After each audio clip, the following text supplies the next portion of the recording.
Sejam muito bem-vindos e muito bem-vindas de volta ao Cine Raio-X aqui na AIC. Sigam os canais da Academia Internacional de Cinema para saber todas as novidades e promoções que volta e meia rolam aí. E já está nos streamings, nós temos o filme Close, de Lucas Donti, que participou ano passado, em 2022, do Festival de Cannes e ganhou inúmeros prêmios, mas não a Palma de Ouro, que para muita gente deveria ter ganhado. Mas isso são polêmicas que a gente vai trazer aos poucos. Para debater um pouco mais de linguagem, a gente tem não só a nossa co-host, querida colaboradora, Dalila Martins, mas também temos uma convidada especial hoje. Nós trouxemos Carissa Vieira, nossa crítica, curadora de cinema, diretora, roteirista e uma grande amiga ainda por cima, professora, e que vai trazer muitas nuances para a gente poder debater esse filme querido. Vamos começar com as primeiras impressões? Vamos passar para a nossa convidada, Carissa Vieira. Fale para a gente quais foram as impressões do coração a princípio, antes da gente adentrar em ninguém. Primeiro, queria agradecer pelo convite, né? É um prazer estar aqui. E, nossa, eu lembro de assistir esse filme no cinema e, assim, eu tava com uma amiga do lado e no meio do filme ela pegar um lencinho, um para ela e me dar um outro, sabe? Eu fiquei muito tocada. É um filme que eu acho muito sensível, né? E que, enfim, trata de um tema super importante, mas eu acho que a maneira como ele aborda esse tema mexe com as emoções de quem assiste, sabe? É um filme feito para emocionar, para pensar também, mas eu acho que é um filme que vai mexer, vai pegar os seus sentimentos, sabe? Vai lá para dentro de você, assim, e me destruiu completamente, assim. Eu saí destruidíssima do cinema, doeu muito, mas é um filme muito caro, sabe? Para mim, eu gostei bastante e, assim, falando de impressões gerais, realmente é muito isso. É um filme que me emocionou muito, que me deixou muito tocada e que me fez pensar muito em como a sociedade enxerga determinadas coisas e determinadas relações, enfim. Concordo contigo e até queria acrescentar, né, também ser destruído. Um caquinho humano desse filme. Eu tive que depois me recosturar. Mas é impressionante o quanto a gente quase não pode. A gente vai falar um pouco spoiler aqui, mas a gente quase não pode falar da história se abordarmos apenas a sinopse, porque tanta coisa acontece que qualquer coisa é revelar demais, né? O que que é a sinopse desse filme? Você lê assim, você deve no máximo ler que duas crianças foram criadas muito juntas, meio que homeschooling, né? Aprendendo em casa e também trabalham no campo, no interior, e de repente vão para uma escola nova, que vai ter que socializar com outras crianças, e aí a gente percebe que ele é um filme que ele é um jogo de espelhos, né, de perspectivas. Não é, a gente sabe o que essas crianças acham uma da outra, e a gente fica apaixonado pelas duas crianças, dá vontade de abraçar as duas crianças e dizer, meu Deus, sejam meus filhos. Como a mãe de um deles faz, né, que perfilha o amigo como se também fosse filho dela, e eles são tão inteligentes e tão sensíveis, e de repente a gente percebe o quanto o mundo é cruel, porque é um filme sobre perspectivas, e perspectivas alheias, invasoras, que, já que vai fazer um espelhamento, estilhaça esses espelhos. E tudo por causa de achismo dos outros. Porque o filme em nenhum momento determina exatamente qual é a raiz ou a natureza da relação desses dois meninos. Se eles se consideram irmãos, siameses, melhores amigos, não há um tipo de pretensão em designar necessariamente o que essa dupla sente.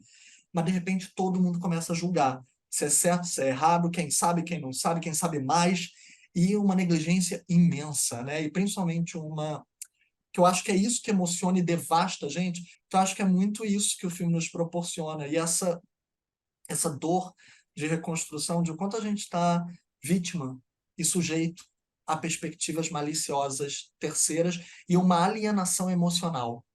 Como as pessoas são. E uma incomunicabilidade também. E eu acho que aí traz uma irresponsabilidade. A potência do filme é justamente isso, de você, por essa incomunicabilidade, essa dificuldade, né, de esclarecimento, você tem tanto a angústia quanto digamos assim, a manifestação do afeto. Então, acho que isso é muito interessante, porque ele encontrou formas, né? O filme encontrou formas de tênues, assim. Acho que ele é um filme tênue. Então, e isso é muito terrível, porque ao mesmo tempo é angustiante, ao mesmo tempo é amoroso, assim. Tem algo. Você sai desse filme como se você tivesse visto de fato algo, se tivesse experimentado uma um- uma história de amor, assim, em muitos sentidos, né? Carissa, queria passar para a linguagem, né, para as questões técnicas. O que que te chamou mais atenção? Eu sei o quanto você tem uma experiência muito grande com roteiro, eu sei o quanto isso é muito caro, você também tem um olhar para a direção incrível, mas como você vê nessa transposição desse texto, dessa complexidade toda que a gente falou nas impressões, para execução, né, até chegar na tela o que a gente viu? O que que te chamou mais atenção? Então, é interessante se falar do roteiro, porque é um filme que trabalha ali certas sutilezas, né? E eu até acredito que isso tá ali no roteiro, sabe? Mas, assim, para mim, tem muito a mão da direção e de como ele tenta enquadrar aqueles personagens, sabe? Principalmente o protagonista. Eu acho que ele tem, que a câmera tem muita consideração até por aquele garoto. E eu acho que isso é importante, porque, assim, ele tá passando ele sofre durante todo o processo. Aquilo, a gente não pode falar muito, mas é um filme que a gente já deixou claro que é doloroso, mas a gente vê que aquelas duas crianças, aqueles dois adolescentes, começando ali a viver, os dois estão sofrendo dor para esse momento, enfim, até é isso, tem muita coisa que não precisa ser dita, né? E aí volta para a ideia do roteiro, porque assim, muita gente acha que roteiro é texto, e o roteiro não, ele não existe para ser lido essencialmente, existe para ser lido pela equipe do filme. Então ele é um guia, né? Então tá muito, não precisa ser falado. O roteiro ele vai contar uma história que muitas vezes pode não ter nenhuma fala, né? Mas eu acho que a grande sacada do filme, a grande coisa do filme está no olhar da direção, sabe? E na maneira como ele escolhe contar aquilo de uma forma muito mais intimista e através dessa coisa, assim, sabe? Dos pequenos detalhes daquela situação, assim. E Uhum, até o que Dalila falou, né? Que a gente nunca vai saber. Porque existem coisas na vida que a gente nunca vai ter como saber. Minha uhum, pesquisa de TCC foi relacionada ao mesmo tema do filme. E se tem uma coisa que eu aprendi, inclusive meu próprio orientador, ele já tinha passado por situações do tipo, enfim, é que não tem como saber. Certas coisas a gente não tem como saber. E eu acho que o filme é muito inteligente em como ele, sabe, trabalha isso. As angústias, as dores, uma dor que é muito pessoal. Não é para o externo, não é para os outros.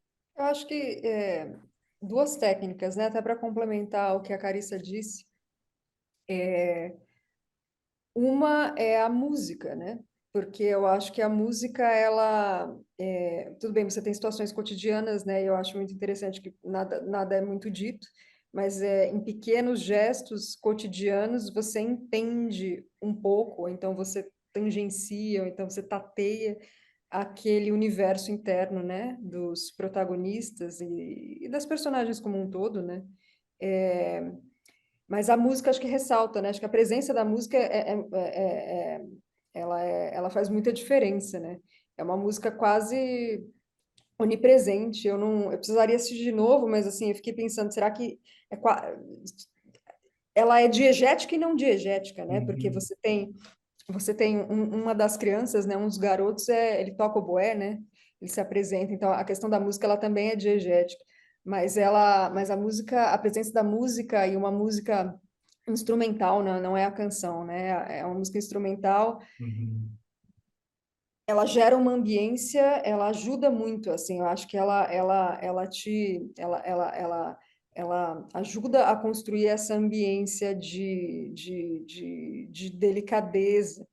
E, por outro lado, em termos aí de direção de atores, né, você vê que a questão da gestualidade e da fisicalidade é é, muito presente também. Então, você tem brigas, né, assim, corpo a corpo, Uhum. né, você tem a, a interação das crianças na escola, né, futebol, ou então até mesmo brigas entre os alunos da escola, né, você Uhum. tem brincadeiras, você tem corridas, né? Você tem abraços. É um filme muito físico, né?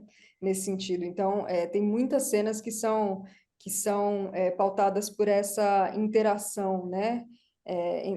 Entre corpos, né? E interação de diferentes. O hóquei, né? Onde o protagonista começa a jogar hóquei. É, e então você tem toda essa, né, essa gestão, essa fisicalidade e essa E além da fisicalidade. trilha, como você falou, né, também um desenho de som, né, tem uma brutalidade no Rocky que eu acho que ele começa a se também culpabilizar, né, se ele quer sentir dor. Nossa, os sons começam a ser tão, o corte do som é seco e de repente quase você leva um susto em cada porrada que ele leva e parece que ele quer levar aquelas porradas, né? Essa fisicalidade ela é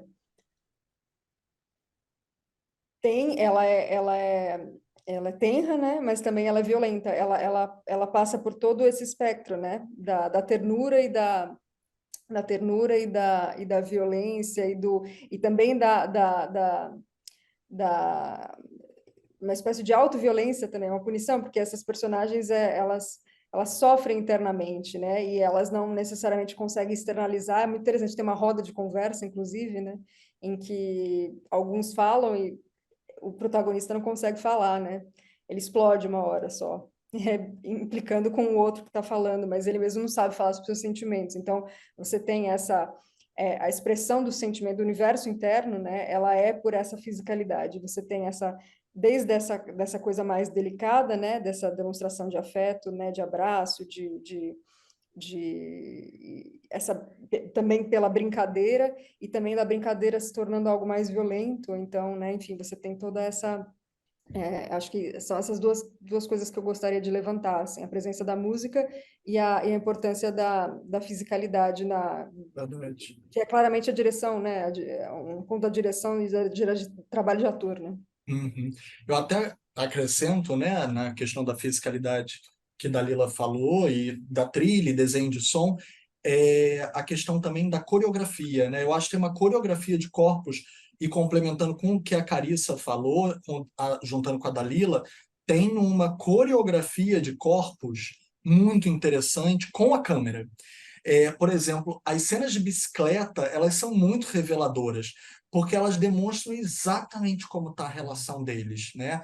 Quando eles são filmados pareados, quando um começa a cobrir o outro, quando eles seguem bifurcações diferentes para espaços vazios, para pontos cegos da câmera, né? Então, esse aproveitamento, como a Carissa estava falando, que a câmera tem. E quando um não espera o outro também, né? Quando um não tá Exatamente, a ausência também, né? a Porque a ausência também. fisicalidade também pressupõe a ausência, a expectativa do corpo, porque como o corpo dos dois é muito integrado, e eu vou acrescentar duas coisas, e uma delas me segurem, por favor, porque eu sei que vocês vão querer me tacar pedra, me chacoalhar, Carissa menos, Dalila mais. Mas eu vou falar uma coisa impossível para esse filme, eu sei, não me matem, por favor, sejam piedosas, mas eu vou falar da fantasmagoria. Eu acho que existe, como a Carissa falou do roteiro, eu acho que existe um foreshadowing, demonstrando que uma tragédia vai acontecer. Eu acho que o filme, ele já desde o princípio, ele diz, eu sou uma tragédia. E eu acho que ele diz isso em elementos de fantasmagoria técnica, que não são necessariamente de conteúdo. A gente não tem nenhum fantasma ali, mas a gente tem vários elementos de fantasmagoria. Desde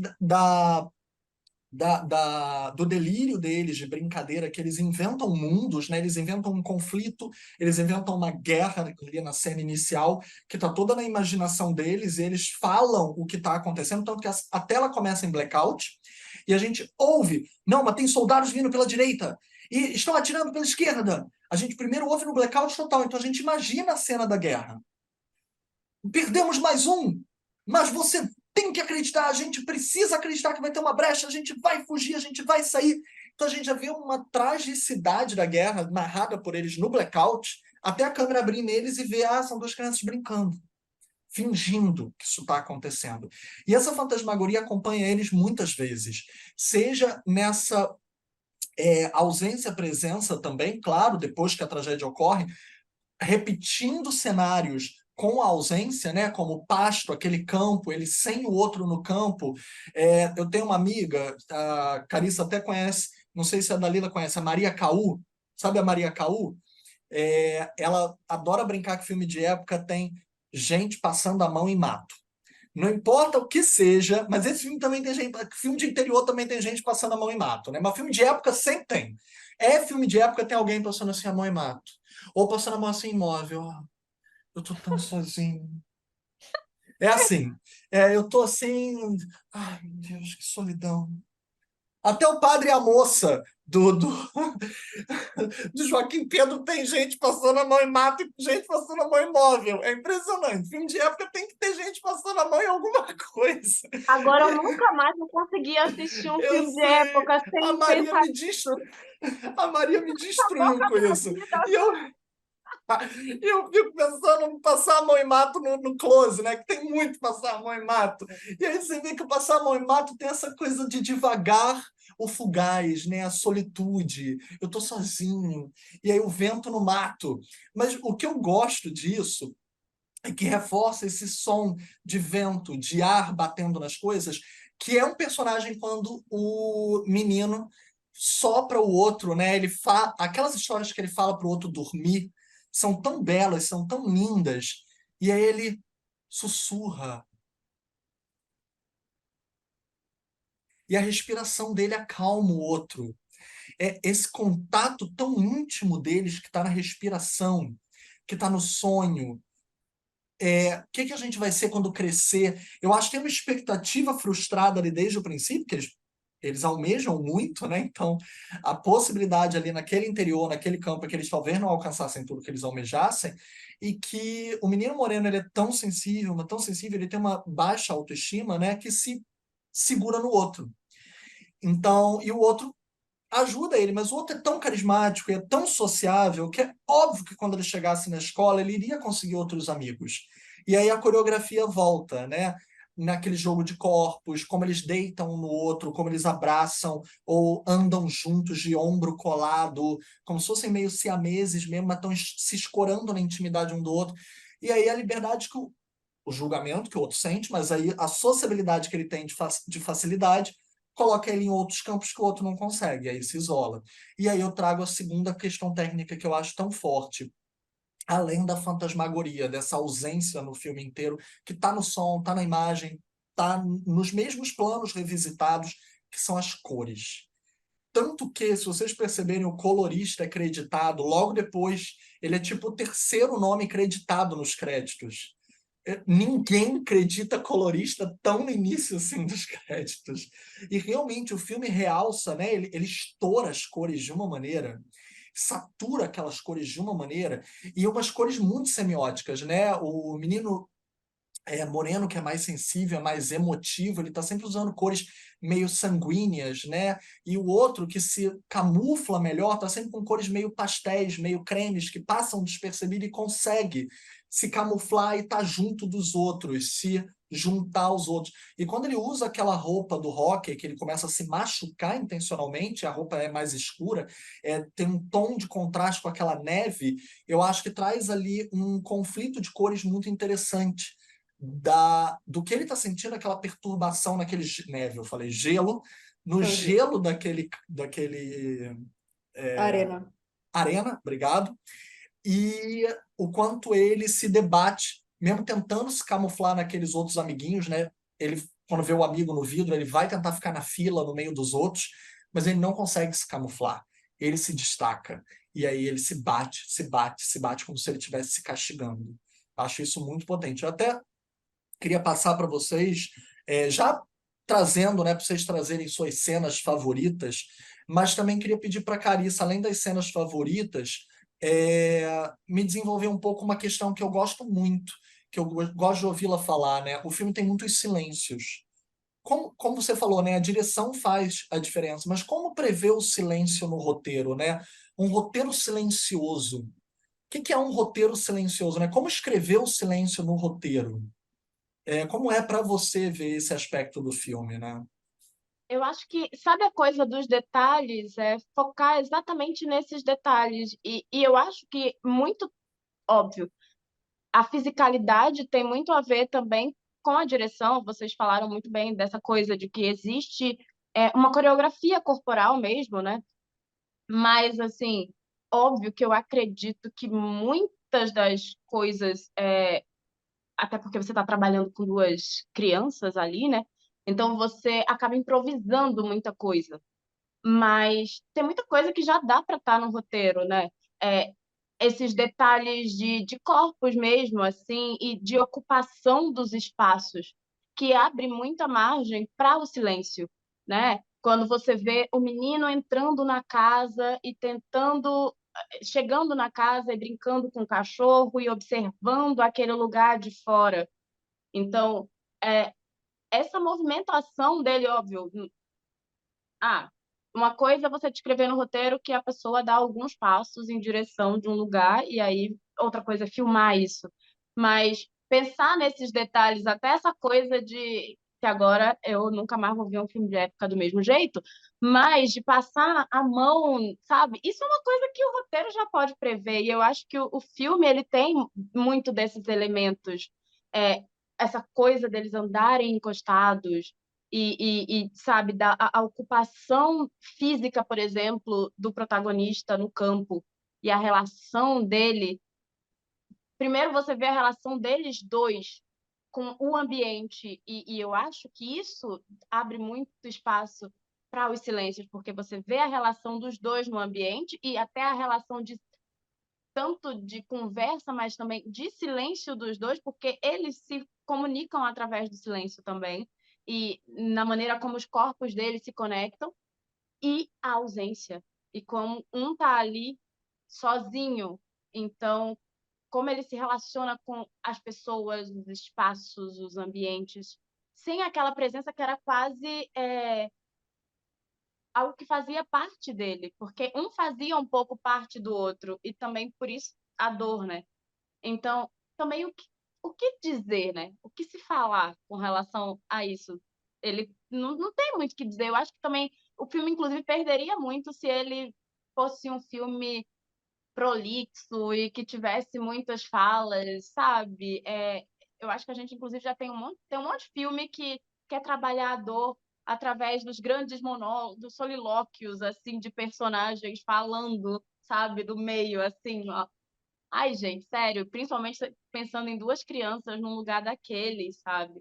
Até porque eu acho que a vida naquele lugar, ela já indica um pouco mais de calma, menos barulho de máquinas. Não é como morar, tipo, eu moro em São Paulo, é barulho o tempo inteiro, não é a mesma coisa, sabe? Então, eu acho que o roteiro tem como colocar isso. Esses silêncios vão estar exatamente nesses momentos, assim, uma mão, um corpo e os espaços, sabe? Você coloca isso dentro do seu roteiro e, óbvio, quando a pessoa vai filmar, isso vira algo muito mais grandioso, mesmo que seja sutil. Eu não sei se eu me fiz clara, Sim, sim, sim. E sabe? cenas favoritas? Ai, eu gosto muito da cena quando o menino encontra a mãe, o loirinho, ele encontra a mãe do outro garoto e eles têm um momento meio de embate e no fim eles se abraçam, sabe? E rola porque me dói tanto tudo. Na verdade, eu tenho um negócio muito, muito forte para mim com as cenas dele com essa mulher quando ela vai, inclusive, encontrar ele no jogo de hóquei. Porque é isso, tem muito não dito, mas tem muito sendo dito ali, sabe? Eu acho que a pessoa que mais entende o que ele está passando é ela, porque ela está sentindo muito, ela está sentindo uma outra coisa. E ele consegue entender também, porque ela era meio mãe dele também, e eles estão muito afastados no momento, então existe muito não dito ali. Eu acho que ela compreende ele muito mais, e ela espera algo dele também, e que ele não consegue dar para ela. Então, é tão sofrido, é tão doloroso, e eu fico, meu Deus, como essas pessoas estão sofrendo tanto, não aguento um negócio desse. Eu amo Eu essa sofro muito semiótica. junto, gente, é Não trágico. é. Eles vão para o meio do mato para se resolver, né, com a natureza. Antes ele procura ela no trabalho dela, que é um berçário, né, porque ela é enfermeira ou ela lida ali com é, recém-nascidos. Acho tão poderosas essas metáforas, né, de renovação, de um ciclo se rompendo para iniciar outro. Então, coloca na imagem em todo momento esses códigos, né, os desenhos quando eles vão no quarto do menino. O filme ele tem muitos códigos que estão, como você falou, na imagem, né? E uma A outra própria cena que eu... passagem. Opa, desculpa. Não, não, pode falar. Eu queria falar que a própria passagem do tempo também se dá pelo trabalho da família do Léo, do loiro, com as flores, né, o cultivo, porque você tem o momento da semeadura, o momento da colheita, né, o momento. Então você vê isso ao longo do filme e você entende a passagem do tempo por esse trabalho, né, esse trabalho da natureza, assim, pelo trabalho do cultivo, né, da flor. Sim. E que também é uma É, metáfora de quebra da inocência, né? Porque está justamente numa fase em que ele já está amargurado, né? Arrancar as flores da terra, eles jogam ali aquelas camadas de flor, não é mais aquela coisa idílica no campo.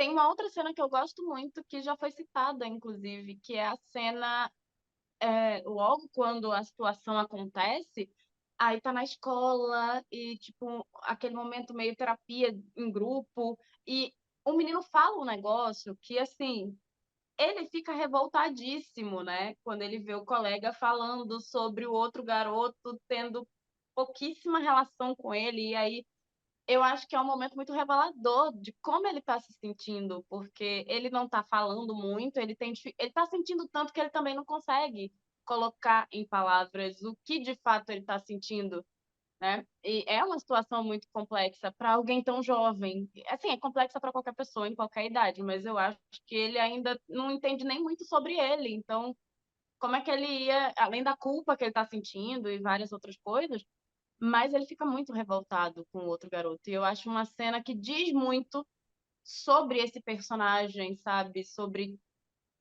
quem ele é e como ele está reagindo àquilo tudo, Não, e eu né? adoro que também discutindo a hipocrisia da escola, né?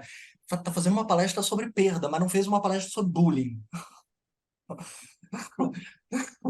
A escola nem chamou os pais quando dois melhores amigos que foram inscritos juntos brigam de precisar ser separados pelo inspetor, pela inspetora e pelo irmão. Ninguém chamou, ninguém pensou em chamar os pais.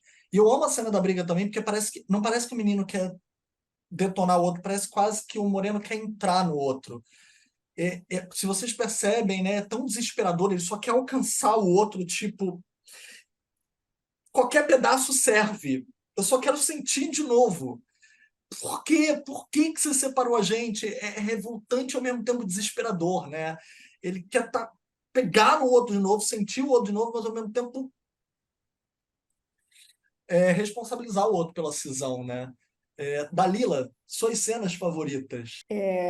Sobre cenas favoritas, vou dizer a que me veio à mente agora e que de fato foi muito intensa quando eu assisti, porque eu demorei para entender, e aí, obviamente, quando tudo acontece depois, aí você entende em retrospecto, mas assim, a cena em que você tem um jantar de família na casa dos pais, né, na casa dos pais do garoto moreno, e eles tinham acabado de ter uma espécie de brincadeira que vira uma briga no quarto, né? Eles começam a se pegar, e fica uma coisa meio. E aí eles se separam, assim, de repente.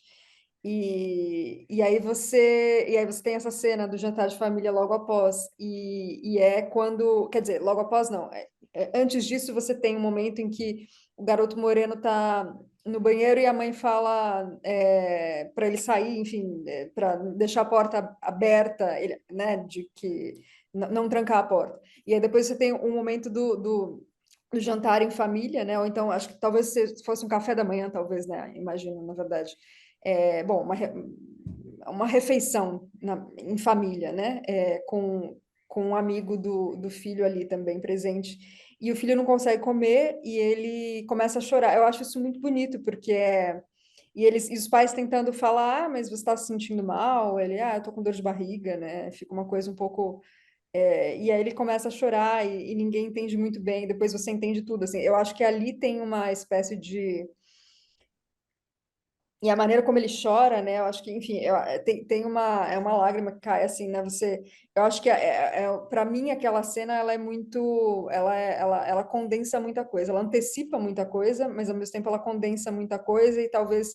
E ela é um prenúncio, né? De muito, da relação deles, quando ela começa a desandar de fato, né?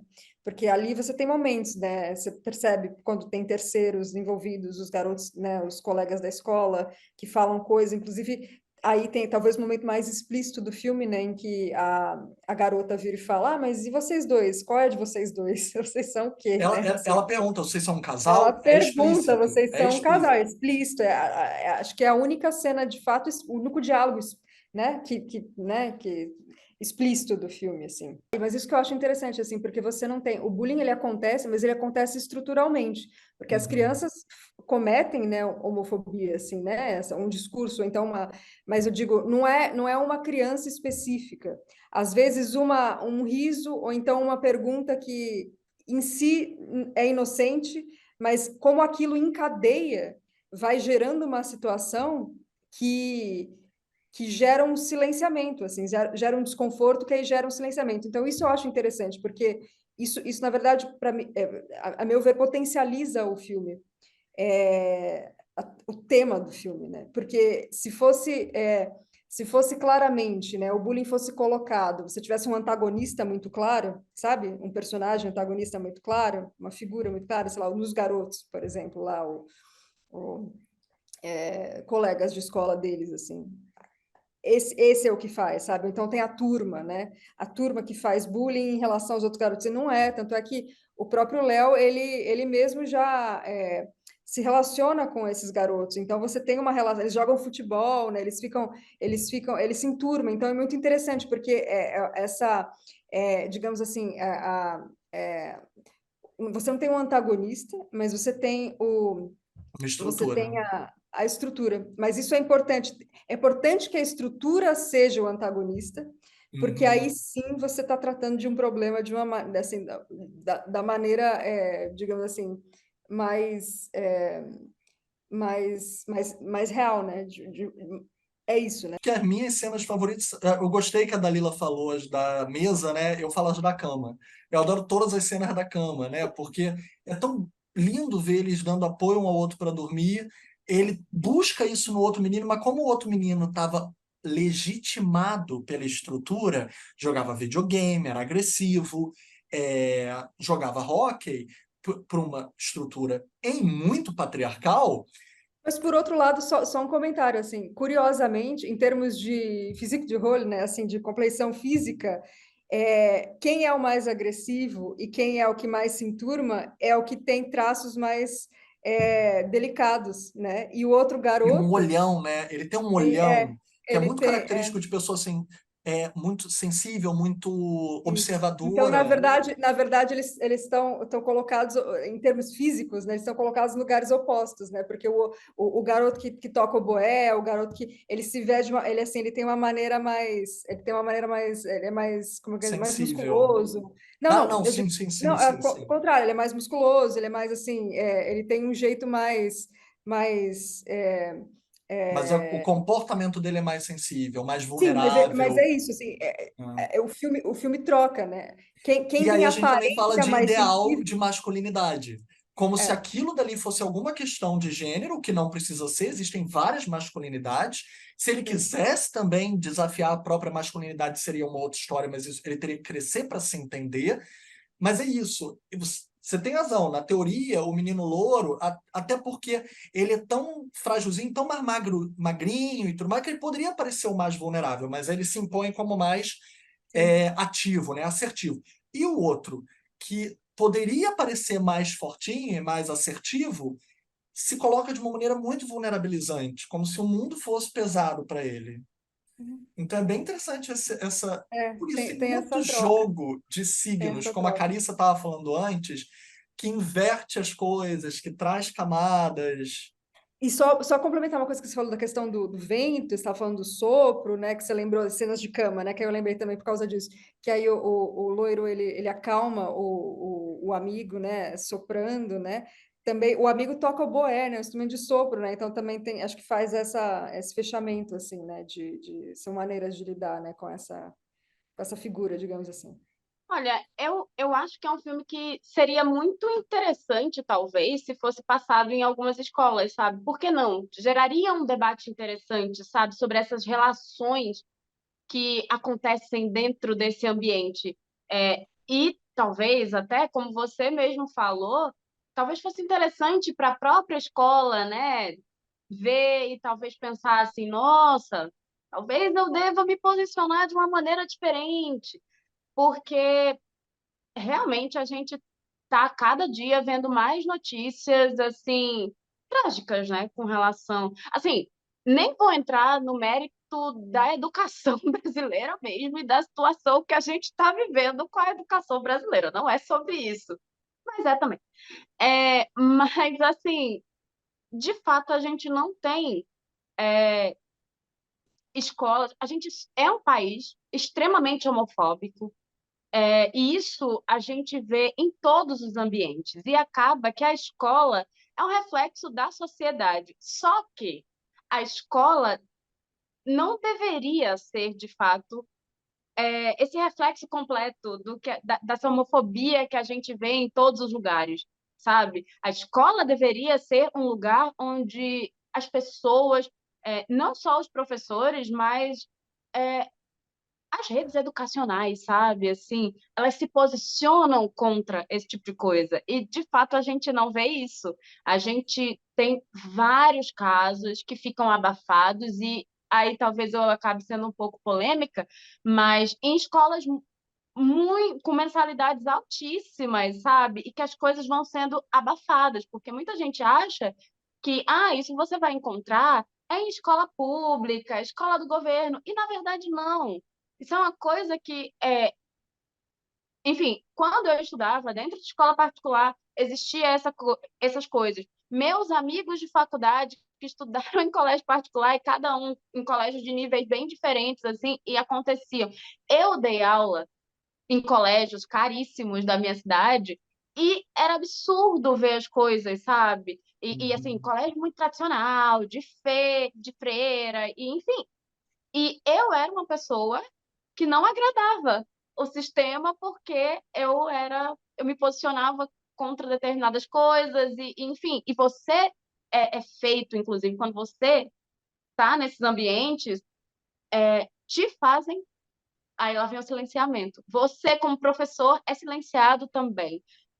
Os alunos são silenciados. Então, tudo, o sistema todo, ele te oprime. Uhum. E a gente está falando de educação. Como é que a gente pode educar?